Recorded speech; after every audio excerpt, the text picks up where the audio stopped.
Usually, by the seventh film in a series, you go to space, you go to the hood, or you go 3D. You need a hook by then. And in Scream 7, the hook is that we get Sid back. The original Sidney Prescott is back. And there's a couple more surprises too. So, Sid's off in a new town. It's very quaint. She has kids. She's got a new husband. She's got a coffee shop. She's living the Gilmore Girls life. Until she gets a call from an old buddy. Except this time, it's a video call, and it's a throwback, and it's a surprise, and it got my fist pumping right away. Now for 7, Kevin Williamson is directing it and writing it partially.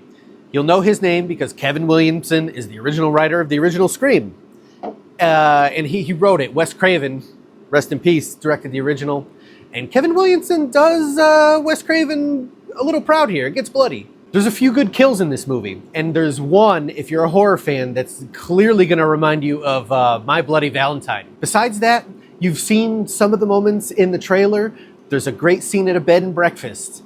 There's going to be a scene where there's a play, and people are going to get hacked up in that. You're going to like it for the kills. So yeah, overall, this sequel is a little fan servicey, but, you know, by the time you reach the 7th film, it's the fans who are coming back. So I'm willing to put up with that. The ending falls a little short. It wasn't quite what I wanted to be, but overall, I still really enjoyed it. Overall, Scream 7 is welcome. When I was growing up, you used to get a Freddy or a Jason or a Michael Myers or a Saw movie every Halloween, and that really doesn't happen anymore. So I'm glad to have the classic characters back. And I know what you're thinking. This guy's a mark for horror. And it's true. I am. They're my favorite movies. But recently we've had a lot of like heady, esoteric horror movies, and sometimes you just want to get a good old knife in the eye, and that's exactly what Scream 7 is. Here's a message from the creator of Red Hood Movie Reviews. He's off camera, he's a little shy. Scream 7 is a 6. Before I even heard of this movie, I saw the article online that it had a 0% Rotten Tomatoes review. Because of that, and now it's at a 3, it's climbing charts rapidly, I had to go see Psycho Killer. As I said before, I'm a mark for horror. I love it. It's like pizza. There is no bad one. And I don't mean pizza in the Epstein way. So a husband and wife cop duo, they pull over a car, the wrong car. Said Psycho Killer is inside. Psycho Killer shoots the cop. So she spends the rest of the movie hunting him down. Unfortunately, she did not spend any time hunting down acting skills because she's the weakest link in this movie. So the Psycho Killer in this movie really fits the bill. He's like 6'5". He's built like a brick shithouse. He looks kind of like Glenn Danzig. He's got the long hair. He's got tattoos up all over him. He worships Satan. The mask this guy wears, it looks like something out of the Australian movie Hardware, if you've ever seen that. It's really creepy looking. He's in these dive motels. He sleeps in the closet with a shotgun. So yeah, the boy ain't right. The kills in this movie, if that's what you're going to see, they did a really good job in this.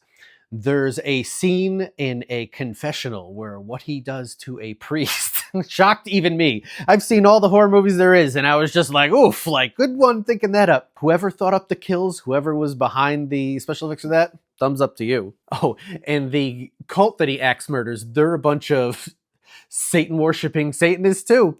And he murders them because he doesn't think they're hardcore enough for him. So why all the hate? I mean, I know the movie is low budget.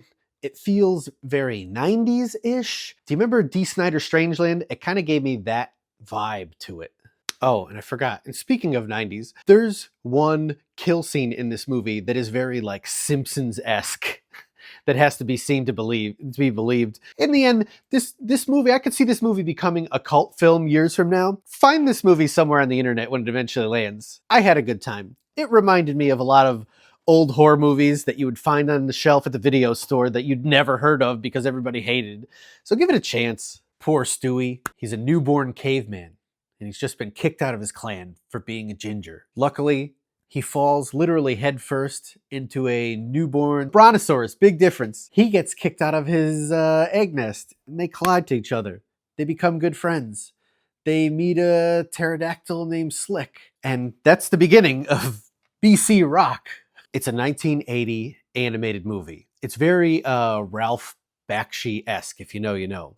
Now, it's definitely R-rated. The animation is obviously not Disney slick. It's R-rated because there's a lot of sex in this, sex with creatures. There is a prehistoric rabbit who's hustling $5 blowjobs. There's even a dragon who is voiced by Bill Murray. Oh, and did I mention that dragon, Bill Murray, shoots fire out of his ass because he can't figure how to get it to come out of his mouth, so they end up corking his asshole. So yeah, don't put this on for your kids. This is not for kids. But do fire up a joint for this. You might need a bowl or two for this one.